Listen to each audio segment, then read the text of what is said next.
Hola a todos, están en el canal de autor de Alex Bowden, La zona de la desaparición. Y esta es una nueva historia real. Muy temprano en la mañana, el sábado 9 de marzo del año 2024, 6 amigos, 5 chicos y una chica, se reunieron para pasar el día en la montaña. El plan era bastante sencillo, una ruta ligera, de un solo día, cruzando los Alpes. Comenzarían desde una zona turística y terminarían en un pequeño pueblo acogedor, al pie de las montañas.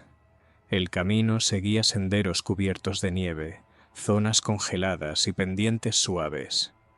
Pero para este grupo no era nada fuera de lo común.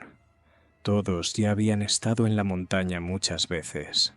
Cada uno de ellos tenía decenas de excursiones similares en su historial. Estaban bien equipados, confiaban en sí mismos y en su experiencia. Para ellos, era más una manera de desconectarse que un verdadero desafío. Nadie se imaginaba que justo esta salida terminaría en los titulares. Hoy en día vivimos rodeados de tecnología. Todos llevaban sus teléfonos, sistemas de navegación, pronóstico del clima. Todo parecía bajo control, todo predecible. Pero la naturaleza sigue siendo naturaleza, y hasta el paisaje más familiar puede cambiar de forma inesperada.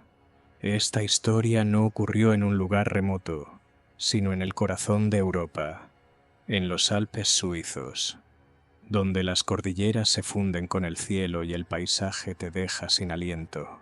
No estamos hablando simplemente de una caminata. Esta es una historia sobre cómo una sola decisión puede cambiarlo todo. De cómo, en medio de lo que parece una simple excursión, todo puede girar inesperadamente, y el recorrido habitual se transforma en una verdadera prueba. Hoy vamos a analizar por qué incluso personas con experiencia y buena preparación pueden encontrarse en situaciones complicadas. ¿Qué aspectos hay que considerar antes de salir a la montaña? ¿Y por qué respetar el terreno no es solo una norma, sino la clave para regresar sano y salvo a casa? Vamos a comenzar esta historia. Esa mañana del 9 de marzo del año 2024, en el pueblo suizo de Zermatt, 6 personas se preparaban para partir. Un pequeño grupo, 5 hombres y una mujer, había planeado una gran caminata para ese día. Según su itinerario, debían recorrer unos 30 kilómetros por terreno montañoso. Ascensos nevados, descensos empinados, senderos helados y curvas bastante exigentes. Zermatt no es solo un rincón pintoresco a los pies de los Alpes. Es un destino muy conocido, al que llegan durante todo el año amantes de la naturaleza, del aire puro y de las actividades al aire libre. La ciudad se encuentra a unos 1500 metros de altura, rodeada de paisajes impresionantes y cumbres famosas que atraen a visitantes de todo el mundo. Y fue ahí donde comenzó esta travesía. En el grupo había 3 hermanos, Jean, Logan y David, todos adultos, con sus vidas bien encaminadas. Uno trabajaba en un banco, otro se dedicaba al deporte y el tercero era abogado. Con ellos iba su primo Mark, un oficial de policía, y su tío Joel, el mayor de todos. También estaba Emily, la novia de David. Ella también era abogada, apasionada por la montaña, y no era su primera salida de este tipo. Bicicleta, esquí, rutas por terrenos complicados. Todo eso ya formaba parte de su vida. Así que, cuando propuso unirse al plan, nadie lo dudó. Al contrario, todos estuvieron encantados. La ruta no era precisamente sencilla. Formaba parte del famoso Camino Alto. Una travesía que pasa por varios pueblos alpinos, pasos de montaña y miradores panorámicos. El recorrido completo toma alrededor de una semana, con noches de descanso y varias paradas. Pero ellos decidieron hacer solo el tramo más interesante, en un solo día. El destino final, un pequeño pueblo llamado Aroya. Para aprovechar al máximo las horas de luz, eligieron la ruta más directa, a través de paisajes nevados, sin detenerse en cafés, refugios ni miradores. El trayecto era más corto, sí, pero también mucho más exigente. Aún así, todos estaban en excelente forma física y listos para el desafío. A simple vista, todo parecía estar bajo control. El cielo estaba despejado, el pronóstico era favorable, la ruta era bien conocida y los participantes bien preparados. Cada uno sabía lo que tenía que hacer. Pero ya se sabe cómo son las montañas. El día puede empezar de forma tranquila y luego cambiar por completo. De repente, sin aviso. Y aunque todo esté planeado al detalle, la naturaleza a veces tiene sus propios planes. Si uno entra en los sitios web donde los guías con experiencia describen la famosa ruta alta, da la impresión de que no se trata de una caminata, sino de una especie de aventura sacada de un cuento. Las descripciones hablan de aire puro, cumbres nevadas y paisajes que parecen postales. Uno de estos sitios incluso asegura que la ruta es apta para cualquiera que tenga buena condición física. Nada fuera de lo común. Todo suena simple y alentador. La familia Moua y Émilie Dijonot eran justo ese tipo de personas que no pueden quedarse quietas. Los 6 eran activos, les encantaba salir a caminar, hacían deporte, tenían experiencia, confianza y se sentían en perfecta forma. Estaban decididos a disfrutar del recorrido sin mayores dificultades. Muy temprano, alrededor de las 9 de la mañana, el grupo se puso en marcha. Según el plan, la caminata tomaría casi toda la jornada. El mayor del grupo había hecho sus cálculos. Hacia las 8 de la noche, ya estarían llegando a su destino. El pequeño y acogedor pueblo de Oroua, escondido entre las montañas. Pero antes tenían que atravesar un tramo complicado. La subida al pico, Tête Blanche. Su nombre significa literalmente Cumbre Blanca. La altitud ahí es considerable, más de 3.500 metros. Desde arriba las vistas son impresionantes. Glaciares, cordilleras, valles profundos. Pero es precisamente ese tramo el que se considera el más exigente. El terreno puede cambiar en cuestión de minutos y merece respeto. Alrededor de las 5 de la tarde, cuando el sol empezaba a descender hacia el horizonte, los servicios de rescate recibieron una señal. Breve. Provenía del teléfono de uno de los miembros del grupo, Mark Moua, de 44 años. Fue apenas un impulso, pero suficiente para saber que algo no iba bien, y que tal vez necesitaban ayuda. Después de eso no hubo más señales. La conexión se perdió, pero esa única transmisión fue suficiente para cambiarlo todo. A partir de ese momento, comenzaba otra historia, la historia de una búsqueda. Lo principal ahora era una sola cosa: descubrir dónde estaban esas personas y qué les había pasado en esas montañas tranquilas a simple vista, pero impredecibles. Cuando se recibió esa primera señal de alerta, los especialistas lograron identificar con bastante precisión la zona desde donde se había emitido. El equipo ya estaba listo para salir, pero entonces intervino el clima. Oscureció, y en la montaña comenzó una fuerte tormenta de nieve. La zona donde supuestamente se encontraba el grupo estaba muy arriba, entre los 2.500 y los 3.500 metros sobre el nivel del mar. Llegar hasta allí por tierra era casi imposible. La única opción era el transporte aéreo. Pero las condiciones eran tan extremas que volar en ese momento resultaba muy peligroso. Nubes densas, intensas ráfagas de nieve y un viento feroz que amenazaba la seguridad de cualquier intento de vuelo. Entonces, un grupo de 5 especialistas decidió actuar de otra manera: avanzar a pie. Partieron desde el poblado más cercano, Sarmat, y comenzaron el ascenso. Sin embargo, al alcanzar una altitud de aproximadamente 3.000 metros, se vieron obligados a detenerse. La visibilidad era casi nula, las ráfagas de viento impedían continuar, y los pronósticos anunciaban un empeoramiento del clima, con posibles cambios bruscos en la nieve sobre las laderas. Permanecer allí por más tiempo habría sido demasiado arriesgado.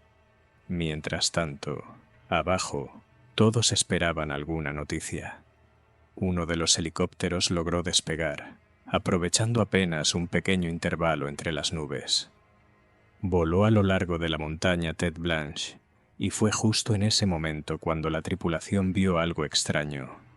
Sobre la superficie nevada, perfectamente lisa, se distinguía una hendidura como si alguien la hubiera cavado a mano. Dentro, apenas visibles, se notaban unas siluetas oscuras. Una unidad de rescate fue desplegada de inmediato. 2 especialistas, un representante del servicio médico y un agente de seguridad de montaña, se acercaron con cautela y encontraron a 2 personas.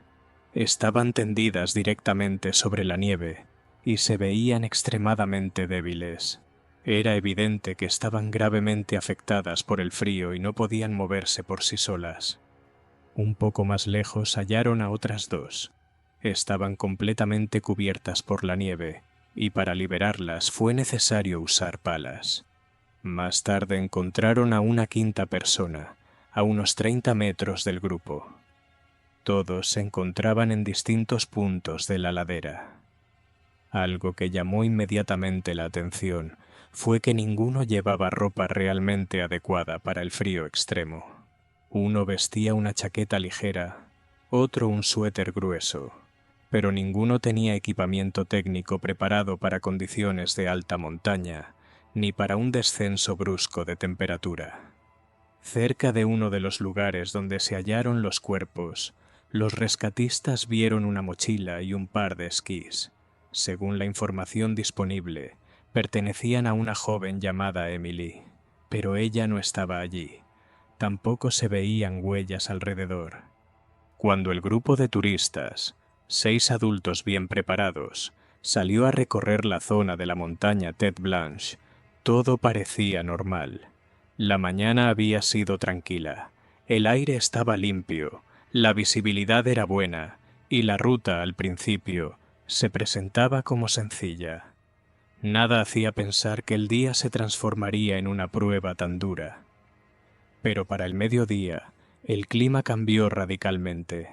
El viento comenzó a soplar con fuerza y al anochecer, la temperatura cayó de manera repentina.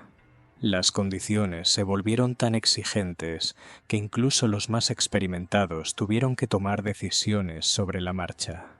Uno de los guías locales, con muchos años de experiencia en la zona, comentaría más tarde que este recorrido, con clima estable, no se considera difícil. Pero en cuanto el tiempo se descontrola, todo cambia. A esas altitudes, una ruta bien conocida puede transformarse en cuestión de minutos, en un terreno donde cada paso requiere máxima concentración. El viento puede alcanzar tal intensidad que derriba incluso a quienes están bien asegurados y atados con cuerdas. En situaciones así, cada minuto cuenta. Hay que decidir rápidamente, seguir adelante, detenerse y buscar refugio, o regresar. Y ni siquiera quienes han pasado media vida en las montañas siempre logran saber al instante cuál es la mejor opción. Uno de los guías contaba que una vez vivió algo similar. El aire estaba lleno de polvo helado, la nieve giraba en espiral, no se veía ni el horizonte ni la ladera. Era como estar encerrado en un espacio blanco sin salida. En esas condiciones extremas se encontraba el grupo. Intentaron construir un refugio improvisado directamente en la nieve, algo temporal, solo para protegerse un poco del clima. La decisión fue acertada, pero su ejecución falló. No tenían suficientes herramientas, y la nieve compacta era difícil de trabajar. La temperatura seguía bajando, y las ráfagas de viento hacían que cualquier tarea fuera aún más complicada. Cuando se supo que el grupo había perdido contacto, se activaron de inmediato las labores de búsqueda. Se utilizó todo lo posible, desde patrullas en tierra hasta helicópteros, pero la tormenta no cedía, y las huellas que podrían haber dado alguna pista desaparecían casi al instante. La zona estaba en lo alto de la montaña, a unos 3.500 metros, y eso volvía cualquier operación especialmente difícil. Durante varias semanas, los rescatistas trabajaron casi sin descanso. La familia de Emily, al igual que todos los que conocían a los excursionistas, mantenía la esperanza de un buen desenlace. Pero con el tiempo, los operativos tuvieron que ser pausados temporalmente. Las condiciones seguían siendo inestables y no aparecían nuevos indicios. Algunas fuentes locales plantearon la posibilidad de que Emily hubiera encontrado refugio en algún rincón aislado, de difícil acceso. A esas alturas, las montañas suelen esconder grietas y zonas profundas cubiertas por la nieve. Y aunque la esperanza se mantenía viva, nunca se logró tener una imagen clara de lo ocurrido. En ese momento, las operaciones de búsqueda fueron oficialmente concluidas y el grupo fue declarado como desaparecido. Esta historia se convirtió en un recordatorio de lo impredecible que puede ser la naturaleza. Incluso una ruta aparentemente segura puede transformarse de golpe en un verdadero desafío, sobre todo si se ignoran las primeras señales de cambio. Ahora, para entender mejor el contexto, cuando el grupo inició su caminata, iban equipados, pero sin suficiente ropa térmica. Aunque los meteorólogos ya habían advertido el día anterior sobre un posible deterioro del clima en la cima, con fuertes ráfagas de viento, esto no generó mayor preocupación. Todo parecía una excursión normal, sin riesgos, sin extremos. Los chicos estaban seguros de que llegarían al pueblo por la tarde, tal como lo habían planeado. Todo debía seguir el recorrido habitual. Pero en las montañas, nada es simple. El clima puede cambiar de un momento a otro. Y eso fue exactamente lo que ocurrió. En lo alto, comenzó un verdadero vendaval, tan intenso que el camino dejó de ser reconocible. Las personas perdieron toda orientación. Todo se convirtió en un manto blanco. La visibilidad era prácticamente nula. Lo que antes parecía familiar, ahora era extraño y alarmantemente vacío. Y entonces falló la tecnología. Los teléfonos dejaron de funcionar. No había llamadas, ni señal, ni GPS. ¿Por qué? Hay dos teorías. Una, que el frío extremo agotó las baterías. La otra, que se encontraban en una zona sin cobertura. En las montañas eso no es raro. Más tarde los expertos explicaron que la velocidad del viento en ese momento alcanzaba aproximadamente 110 kilómetros por hora. Es decir, cerca de 30 metros por segundo. Para que se entienda la magnitud, según la escala especial que usan los meteorólogos, esos valores ya se consideran un fenómeno natural extremadamente fuerte. En las llanuras, con este tipo de clima, los árboles se doblan, las ramas se rompen y hasta pueden desprenderse piezas de los techos. Ahora imagínate lo mismo, pero en las alturas, donde no hay refugios, donde incluso mantenerse en pie ya se vuelve un reto. Cada paso allá arriba se convierte en una prueba. Por eso los viajeros experimentados lo dicen claro. Si el pronóstico anuncia condiciones inestables, sobre todo en terreno abierto, lo mejor es esperar. Ningún nivel de preparación reemplaza la atención al detalle y la capacidad de saber cuándo parar. Si entras al sitio web de uno de los instructores que organiza rutas por esta misma zona, lo primero que salta a la vista es una advertencia importante. Este recorrido es solo para quienes ya tienen buen control sobre los esquís. A los principiantes o a quienes tienen dudas sobre su preparación, les recomiendan no arriesgarse e ir siempre con un guía. En ese mismo sitio también aparece la lista del equipo obligatorio, sin el cual no te permiten subir a la montaña. La travesía está pensada para durar 2 días, así que hace falta una preparación seria. En la lista figura un set básico para esquí de travesía, esquís especiales con fijaciones, pieles sintéticas para el hielo, y si usas snowboard, necesitarás raquetas de nieve de montaña. La ropa debe ser en capas, para evitar enfriamientos en caso de cambios bruscos de clima. que en la montaña pueden ocurrir en cualquier momento. También es fundamental llevar protector solar y gafas oscuras. A esa altitud, el sol es más intenso y proteger los ojos no es opcional. Hay que llevar además un arnés de seguridad, una cuerda resistente de unos 30 metros, un paraguas común para la lluvia, una pala compacta, una herramienta para nieve densa, provisiones de comida y al menos 1 litro de líquido por persona. No es un lujo, es una necesidad. Además, conviene llevar dinero en efectivo. En la montaña puede que no haya señal y nadie te va a asegurar que funcione un datáfono. Normalmente se pasa la noche en una cabaña especial, donde puedes descansar, entrar en calor y recuperar energías. Pero ese servicio se paga. Y otro punto clave. Antes de salir, el plan de ruta debe estar bien definido. Es mejor trazar el camino con antelación, identificar los tramos complicados y evaluar si realmente es el recorrido adecuado para ti. El volumen ideal de la mochila ronda los 30 litros. Parece poco, pero si organizas bien las cosas, ahí cabe todo lo esencial. Y aquí viene lo más importante. La montaña no es solo paisajes bonitos y fotos para el recuerdo. Es un lugar donde los pequeños detalles marcan la diferencia. El error más mínimo en la preparación puede convertir la ruta en una prueba de resistencia. Así que más vale revisar todo 10 veces que tener que improvisar en pleno ascenso. No te olvides de apoyar este video. Deja tu like y cuéntame en los comentarios. ¿Qué te pareció esta historia? Gracias por mirar. Nos vemos muy pronto. Esa es una historia real así. Y ahora mira otra historia real. Esta es una historia real. La historia de una mujer que desde niña soñaba con llegar a la cima del mundo. No era atleta, no tenía entrenamiento profesional, pero lo dejó todo por un sueño. Renunció a su antigua vida por el Everest. Piensa por un momento, ¿arriesgarías todo solo por pararte en la cima de una montaña? Y así llegó la mañana del 18 de mayo. Cientos de alpinistas, viento, una altitud tan extrema que ni siquiera el oxígeno ayuda a respirar con facilidad. Y ella sigue avanzando, contra todo.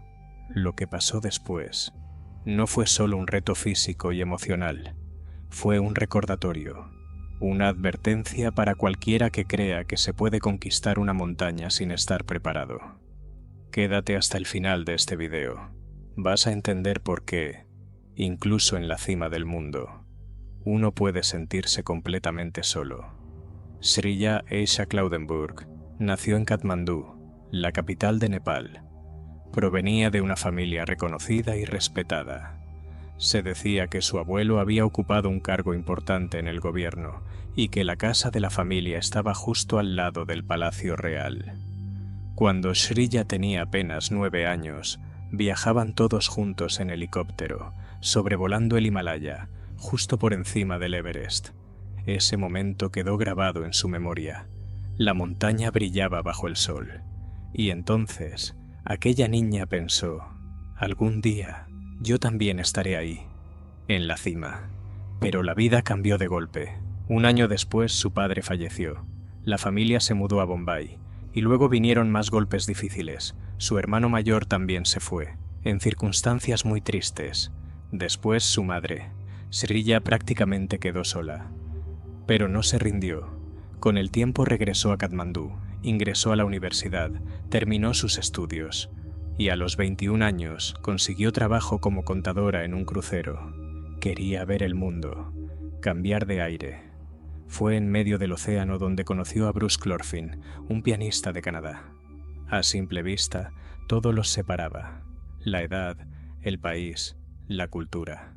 Pero surgió algo real entre ellos, y a pesar de todo, decidieron estar juntos. Aunque había un gran obstáculo. Sriya venía de una familia muy tradicional. Su madre, incluso antes de partir, ya le había elegido un prometido, un joven médico de Bombay. Pero Sriya no quería seguir un guión que no era suyo. En el año 2002 tomó una decisión que cambiaría su vida por completo. Se casó con Bruce. Después de la boda se mudó con él a Canadá. pero su hermana se sintió tan dolida que dejó de hablarle por completo. Ni una llamada, ni un mensaje, como si la relación se hubiera cortado para siempre. En Toronto, Sriya comenzó una nueva etapa. Todo iba bien. Emprendió su propio negocio de moda, abrió una empresa de importación de ropa y lanzó varias boutiques. El negocio crecía rápido, pero Sriya no era de quedarse quieta. En el 2011, se animó a entrar en política y presentó su candidatura al Parlamento. Su esposo lo recuerda así: cuando ella se comprometía con algo, lo daba todo. Era ambiciosa, determinada y tenía una energía imparable. Una noche ella le dijo algo que lo dejó sin palabras: «Quiero subir al Everest». Él se quedó en shock. Nunca habían hablado en serio del tema. Como mucho, habían bromeado alguna vez. Pero en ese momento, ella lo confesó. Era un sueño de la infancia. Solo que antes no creía que fuera posible. Una amiga recuerda que, un año antes, Sriya ya había sorprendido a todos. Quería entrar al ejército. No para trabajar en una oficina, no. Quería formar parte de una unidad operativa. Después cambió de idea. Pensó que había otras formas de ayudar a los demás. Y así nació el plan: escalar el Everest, para llamar la atención y recaudar fondos destinados a niños que necesitaban atención médica. Pero había un detalle importante. Sriya no era alpinista, ni siquiera hacía mucho deporte. Lo único parecido en su historial: una caminata en Nepal, años atrás, por una ruta sencilla, a unos 3000 metros de altura. Nada más. Sin preparación real, sin experiencia, sin saber del todo en qué se estaba metiendo. Aún así, no dio marcha atrás. Se inscribió en un gimnasio de escalada, empezó clases de karate y entrenaba casi todos los días. Se lo tomó en serio. En otoño, lanzó una página web. En ella aparecía una foto suya con el Everest de fondo, claro, editada con filtros, y un mensaje claro: «Quiero ser la primera mujer de raíces sudasiáticas en Canadá que llegue a esta cima». La meta sonaba ambiciosa y muy noble. Desde esa misma página, inició una campaña para recaudar fondos. Pero siendo honestos, quienes más la apoyaron fueron sus amigos. El resto o no, se enteró, o no creía mucho en la idea. Y es que las cifras eran enormes. Solo el permiso oficial de Nepal costaba miles de dólares. A eso había que sumarle guías, sherpas, equipo, comida, vuelos. Todo el viaje terminó costando cerca de 100.000. Sriya contactó con una empresa llamada Utmost Adventure Tracking. En ese momento aún no era muy conocida. Sus paquetes para expediciones iban de 36 a 40.000. Para los estándares del Everest, era una opción económica. Pero ni así lograba reunir el dinero. La colecta estuvo a punto de fracasar. Entonces, Sriya tomó una decisión que muchos jamás se atreverían a tomar. Hipotecó la casa donde vivía con su esposo. Todo por su sueño. Eso impactó mucho en su relación. Comenzaron las discusiones y ella empezó a quedarse cada vez más en casa de sus amigas. Aún así, cuando llegó el momento de partir, su esposo fue a despedirla. Estuvo con ella en el aeropuerto, se abrazaron y la dejó ir. A Nepal, a la cima con la que soñaba desde niña. Justo antes del viaje, sus amigos le regalaron un suéter, rojo brillante con una hoja de arce blanca en el centro, como la del símbolo de Canadá. No era un simple regalo, era un mensaje. «Estamos contigo. Te deseamos lo mejor allá arriba». Cuando Sriya aterrizó en Nepal, casi de inmediato llamó a su esposo. Le dijo que todo iba bien, que el equipo la había recibido con tranquilidad. Le aseguraron: «No te preocupes, aquí te enseñamos todo durante el trayecto». Tenía por delante un camino largo, casi 3 semanas de caminata hasta llegar al campamento base. Y desde allí, las prometidas prácticas: cómo usar el equipo, cómo moverse por las escaleras que hay en el recorrido. El 12 de abril, Sriya llegó al punto de partida, al pie del Everest. Es importante entender cómo funciona todo esto en Nepal. Para unirse a una expedición así, no se necesita ningún documento complicado. Basta con un papel del médico que diga que estás, en general, en buen estado de salud. Nada más. Nadie te pedirá pruebas de experiencia o entrenamiento previo. Por eso, a nadie le sorprendió que Shreya no tuviera en su historial ni una sola subida real. Más tarde, el responsable de la empresa que organizó la expedición contó que le había preguntado sobre su preparación, y ella, con total seguridad, le respondió: «Me he estado preparando durante un año. Estoy en excelente forma».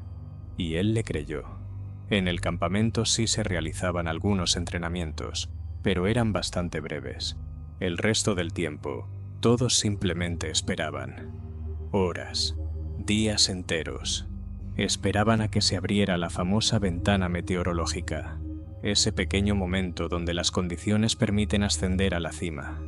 En una temporada puede haber solo unas pocas de esas ventanas, y mientras el clima no dé luz verde, cientos de personas permanecen en sus tiendas, mirando al cielo y esperando su turno. Shreya llamaba a casa todos los días. Tenía un teléfono satelital. Compartía noticias con su esposo, con sus amigos. Por su voz, por cómo hablaba, era evidente. Estaba de muy buen ánimo. Su amiga Priya lo recordó después. Shreya estaba radiante, me decía. Ya me veo en la cima, sé que lo voy a lograr. Y así, el 18 de mayo de 2012, llegó el día por el que había estado esperando tanto tiempo. Shreya inició el ascenso. Atrás quedaba el cuarto campamento. Por delante, el tramo más exigente, el último tramo de la ruta, una pendiente de casi 1 kilómetro. Le tomó 18 horas completarlo. Iba al final de una larga columna.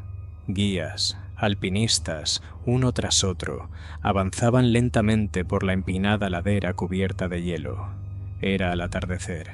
Shreya comenzó más tarde que muchos. Fue de las últimas en dejar el campamento y se unió al grupo principal ya en marcha. Todos caminaban despacio, paso a paso, en completo silencio. Y Shreya, junto con ellos, seguía subiendo hacia ese punto donde termina la tierra. Hacía años que no se daba un momento tan favorable para escalar el Everest. La gente había estado esperando durante semanas, sin moverse de los campamentos. Y cuando por fin se abrió esa ventana de buen clima, todos entendieron que no podían dejar pasar la oportunidad. Puede que no hubiera otra.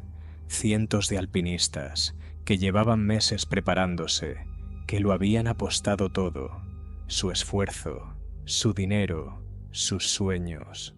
Comenzaron a avanzar. Cerca de 500 personas partieron ese día. Rendirse, para muchos, habría significado perderlo todo, e incluso perder su única oportunidad en la vida. Como muchos otros, Shreya salió desde el último campamento, el cuarto. A partir de ahí la zona se vuelve extremadamente complicada. En la montaña la llaman zona compleja. Está por encima de los 8000 metros. El aire es tan ligero que incluso moverse se vuelve una tarea agotadora. Y ni siquiera el oxígeno envasado lo soluciona. Simplemente evita que colapses. Pero si no tienes mucha experiencia, el cansancio llega el doble de rápido. La ruta que siguieron comenzaba en el Collado Sur, ese mismo trayecto que años atrás recorrieron por primera vez Hillary y Tenzing. Hoy, el camino está marcado por huellas evidentes, cuerdas fijas, escalones tallados en el hielo, senderos pisoteados.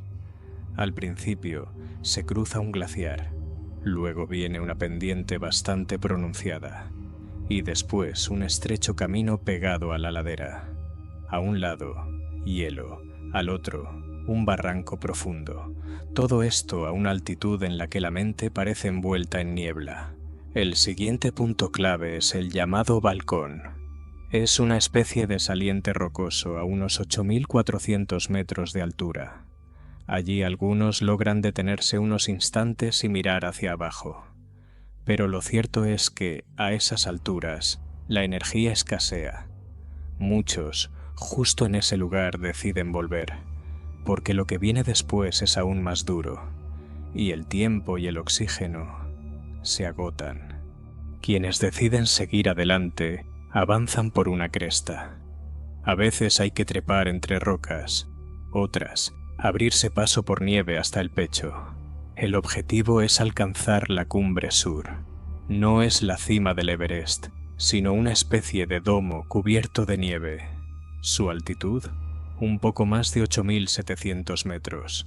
Desde ahí, el sendero desciende. Podría parecer un alivio, pero no lo es. Viene el tramo más peligroso de toda la travesía. Una franja de hielo estrecha, con pendientes muy pronunciadas a ambos lados. Un solo paso en falso, y no hay vuelta atrás. Y justo antes de la cima, queda el último gran obstáculo, la famosa escalera de Hillary.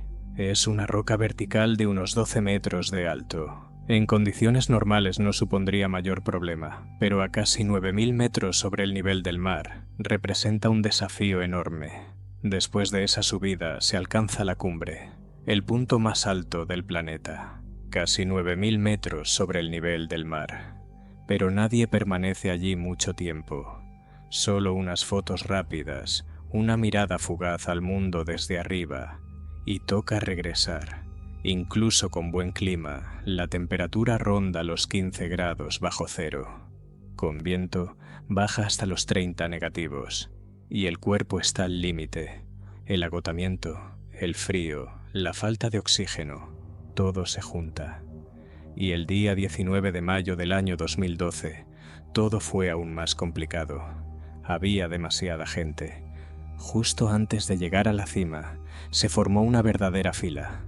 Los alpinistas perdían minutos valiosos y fuerzas vitales, solo por esperar.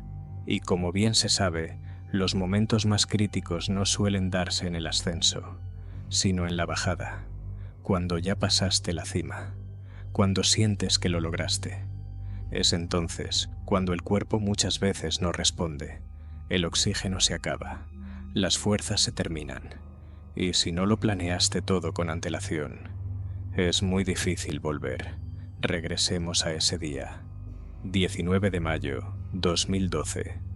Un día que Ganesh Thakuri recuerda muy bien. Él no solo era un alpinista experimentado, también dirigía la agencia que organizó la expedición de Shreyya. Según contó, ese día, en el llamado cuello de botella y en el balcón sur, había una verdadera multitud. La cantidad de personas era tal que él y su compañero quedaron atrapados en una fila durante casi 2 horas. Tuvieron que esperar de pie sobre la nieve, congelándose sin otra opción que aguardar a que la fila avanzara, aunque fuera un poco. Ya de regreso, cuando se acercaban a la cumbre sur, él vio a Shreyya. Iba acompañada por 2 sherpas. El reloj marcaba bien pasada la hora del almuerzo. Y ese no es precisamente el mejor momento para estar tan alto. Los montañistas con experiencia procuran llegar a la cima antes de las 11 de la mañana, porque después del mediodía, los vientos en el Everest suelen intensificarse de golpe. Las ráfagas pueden ser tan fuertes que literalmente hacen perder el equilibrio. Ganesh asegura que le insistió para que regresara. Era evidente que el clima estaba cambiando. Las condiciones comenzaban a volverse inestables, pero Shreyya no le hizo caso. Simplemente se apartó con calma y dijo: «No voy a regresar, seguiré subiendo», lo dijo en voz baja, pero con firmeza. En su tono se notaba una convicción profunda. O tal vez una mezcla de cansancio y ese viejo sueño infantil por el que había luchado toda su vida. Ganesh aclara: según las reglas, los turistas deben seguir las indicaciones de sus guías. Así está estipulado en el contrato. Pero cuando te encuentras por encima de los 8.000 metros, allí nadie puede obligar a nadie. Ni siquiera el Sherpa más fuerte puede forzar a una persona a bajar, si esa persona no quiere hacerlo. Y Shreyya no fue la única ese día que decidió continuar, sin importar nada más. Aún así, fue a las 2:30 de la tarde cuando alcanzó la cima del mundo. Lo había logrado. Todos esos meses de preparación, entrenamiento y logística, y finalmente estaba allí, en un lugar reservado para muy pocos. Sus guías, Temba Sherpa y David Dandy Sherpa, informaron de inmediato al campamento base. El grupo había llegado a la cima, pero hasta ahí llegaron las buenas noticias. Al comenzar el descenso se hizo evidente que algo no estaba bien con Shrilla. Empezó a quedarse atrás. Su paso era inestable, le costaba mantenerse en pie. Luego comenzó a hablar con dificultad, de forma confusa, y poco a poco dejó de comprender lo que ocurría. Eran señales claras de mal de altura. Su cuerpo no estaba recibiendo el oxígeno que necesitaba, y a esa altitud eso puede generar un gran desgaste. Cuando el sol comenzó a esconderse, los Sherpas empezaron a turnarse para sostenerla. Querían ayudarla a llegar, al menos hasta una zona rocosa, desde donde sería posible pedir asistencia. Pero Shrilla ya no podía seguir caminando. En cierto momento, se detuvo y no pudo seguir avanzando por su estado de agotamiento. Entonces intentaron arrastrarla. Primero uno, luego el otro, pero era casi imposible. La altitud extrema había hecho estragos. Su cuerpo ya no respondía igual. Cada paso costaba más. Muchos luego preguntaron, ¿por qué no llevaban más cilindros? Pero la respuesta es sencilla. Cada uno de esos tanques pesa bastante, y en esas alturas, hasta dar un paso requiere un esfuerzo enorme. Cada kilo extra se siente como 10.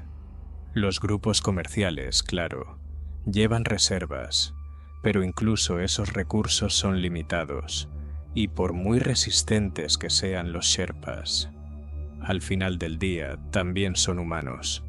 Cuando el 9º tanque de oxígeno empezó a vaciarse, quedó claro. No había marcha atrás. Shrilla ya no tenía fuerzas, y justo en ese momento, un viento fuerte azotó la montaña. El clima cambió en cuestión de minutos. Lo curioso es que ese mismo día había otro montañista en la cima, John Kedrowski, alpinista y profesor de geografía oriundo de Colorado. Él y su equipo también planeaban ascender hasta la cumbre, pero algo les hizo cambiar de opinión. Sintieron que algo no estaba bien. Decidieron quedarse en el campamento y esperar. Pensaban que al día siguiente habría menos congestión en la ruta. Cuando John continuó ascendiendo un poco más, se encontró con una escena desconcertante. Justo frente a él, en una meseta helada, 8 Sherpas empujaban algo pesado sobre la nieve, en completo silencio. Era evidente que no se trataba de una maniobra normal en la ruta. Algo grave estaba pasando. Durante el descenso, en la madrugada del 20 de mayo, cerca del punto conocido como El Balcón, Kedrowski se topó con un alpinista chino llamado Wen Yi. Caminaba tambaleándose sin entender dónde estaba. Sus ojos se movían sin rumbo y su respiración era agitada. Claramente había perdido la orientación. Se había desviado del camino y colapsado en la nieve. Todo indicaba que sufría de un fuerte mal de altura. Incluso se había quitado un guante, a pesar de que la temperatura estaba por debajo de los 40 grados bajo cero. Estaba completamente desorientado y muy débil. El frío extremo hacía que los equipos y los medicamentos dejaran de funcionar. Brindar ayuda en esas condiciones era cada vez más difícil. Kedrowski vio un mitón tirado en la nieve. Intentó ponérselo de nuevo a Wen Yi, pero fue inútil. De repente el alpinista se movió bruscamente y el viento se llevó el guante. John se quedó inmóvil por un segundo, procesando lo que estaba pasando. Y en ese instante entendió, ya no había forma de ayudarlo. Tenía que seguir bajando, lo más rápido posible. Más abajo, al llegar a una zona con canales empinados, John se cruzó con otras figuras inmóviles. Para él, ese fue el último aviso. Tenía que acelerar antes de que fuera demasiado tarde. Casi llegando al campamento, se encontró con un viejo conocido, David O'Brien. Durante la noche, David había decidido no continuar con el ascenso y quedarse a ayudar a quienes regresaban con dificultad. Cuando Kedrowski lo vio, O'Brien sostenía a un alpinista polaco que no podía mantenerse en pie. Estaban a unos 30 minutos de la tienda, pero el hombre ya no podía dar un solo paso. David intentó administrarle un medicamento para estabilizarlo, pero los recursos médicos se volvieron inútiles por el frío extremo. Por suerte, en ese momento llegaron unos sherpas, y entre todos comenzaron a bajar al alpinista. Más tarde, ya en el tercer campamento, Kedrowski volvió a ver al polaco. El hombre no recordaba nada. Su mente estaba completamente en blanco. Esa misma noche, el 19 de mayo, otra alpinista inició su ascenso. Sandra Leduc, una mujer canadiense con más de 10 años de experiencia en la montaña. Pero ni siquiera para ella esa mañana fue como las demás. Lo primero que vio durante la subida fue a una joven siendo bajada en camilla. Su condición era delicada, y lo que vino después fue aún más impactante. Sandra se cruzó con varios grupos que arrastraban a compañeros exhaustos. Algunos apenas podían caminar, se apoyaban entre sí, con pasos torpes. Todo aquello parecía una evacuación tras una gran emergencia. Y fue ahí, justo en el sendero, donde Sandra vio 3 siluetas. Al acercarse, se dio cuenta de algo. Eran figuras detenidas, conectadas con una cuerda. Parecía que esperaban ayuda. Para continuar tuvo que pasar por encima. Más tarde, ya en el campamento, dijo una frase que todos recordaron. Sentí que me quedé de piedra. Fue un impacto muy fuerte. Incluso con la poca luz se notaba. Su ropa resaltaba sobre la nieve. Cuando Kedrowski alcanzó a Sandra, ella ya no podía caminar. Su mascarilla estaba congelada y no entraba oxígeno. Empezaron los síntomas de mal de altura. Debilidad, mareo. Entonces Kedrowski la tomó del brazo y la ayudó a llegar al cuarto campamento. Allí la acomodó en una tienda para que pudiera recuperarse. A la mañana siguiente, comenzaron a bajar juntos. Pero aquella chica con linterna, la que Sandra había visto en el camino, ella no logró completar el descenso. Se quedó en la ruta, en la zona de los canalones. Más tarde se supo que era Shrilla. Uno de los montañistas que pasó por ahí después la cubrió con una bandera canadiense. El 19 de mayo, los sherpas regresaron al campamento 4, en el Everest. Eran los mismos que habían subido con ella hasta la cima. Volvieron agotados, helados, visiblemente afectados por lo vivido. Pero lo más impactante, no todos lograron regresar. Cuando amaneció en Nepal, comenzaron las búsquedas. Los rescatistas salieron a recorrer el mismo sendero. Había una posibilidad, aunque pequeña, pero ya no respondía a los llamados. Más tarde, fue ubicada cerca del campamento. El último punto de referencia fue un suéter rojo, con una hoja de arce, un regalo de sus amigos, justo antes del viaje. No lo soltó hasta el final, pero ella no fue la única. En esos días, varios participantes más no lograron regresar. Los reportes mencionan montañistas de diferentes países que siguieron la misma ruta. Uno de ellos era un alpinista chino llamado Javanya. Se reportó que no logró completar el regreso y fue ubicado más tarde por el equipo. Muy cerca estaba Song Won-bin, que había venido desde Corea del Sur. Y un poco más arriba, en la zona del balcón, uno de los montañistas no pudo completar el descenso debido a las condiciones extremas. En la cara norte de la montaña, otro caso, un español. Y cerca de él, otro alpinista alemán. Resbaló, se golpeó y no pudo continuar. Todos ellos llegaron a la cima. Todos lo lograron, pero no pudieron volver. Días después, los sherpas lograron llevar a Shrilla hasta una zona donde el helicóptero podía aterrizar. La trasladaron a Mumbai. Se dice que toda la operación costó a la familia alrededor de $50,000. En ese momento, Shrilla tenía 33 años. Cada quien puede interpretar lo ocurrido a su manera. Algunos dirán, un hecho muy duro. Otros, una decisión imprudente. Y habrá quien lo vea como una meta cumplida, pero a un precio demasiado alto. Y todos tendrán algo de razón. Pero detrás de esta historia hay algo más. No es solo un episodio personal, es una señal, una advertencia para todos los que están conectados con el alpinismo. Hace unas 3 décadas, el Everest era distinto.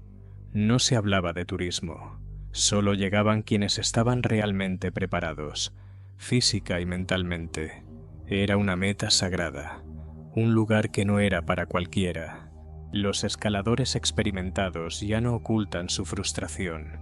Les cuesta ver cómo algunos colocan pancartas, gritan junto a las tiendas, posan para redes sociales, mientras otros arriesgan todo por respeto a la montaña, por el silencio y por un verdadero desafío. Hoy se conoce más a ciertos creadores de contenido que a quienes han dedicado su vida entera a este mundo. Pero ese no es el mayor problema. Lo más grave es que las rutas están saturadas. En los tramos estrechos se forman auténticas filas. Personas esperando. Alturas donde cada minuto cuenta. Y no todos lo logran. Algunos se rinden. Otros terminan con consecuencias físicas. Y hay quienes ya no tienen posibilidad de volver. Para los montañistas esto significa pérdidas enormes. De tiempo, dinero, esfuerzo, y para el resto, un riesgo constante. Y lo más preocupante, conseguir el permiso es demasiado fácil. Solo hace falta un certificado médico que diga que estás sano. Y ya. Nadie pregunta cuánto entrenaste, si conoces la altura o cuántas montañas has subido. Ese es el verdadero problema del Everest actual. Aún así, la protagonista de esta historia logró lo que soñó durante toda su vida. Sí, a un precio difícil de aceptar. Pero lo logró. Cumplió su sueño. Y ahora te pregunto a ti, ¿crees que valió la pena? Una meta así lo justifica todo. Déjame tu opinión en los comentarios. Me encantaría leerla. Y si esta historia te llegó, apóyala con un me gusta. Compártela con tus amigos y suscríbete al canal. Se vienen muchas más historias reales, humanas y poderosas.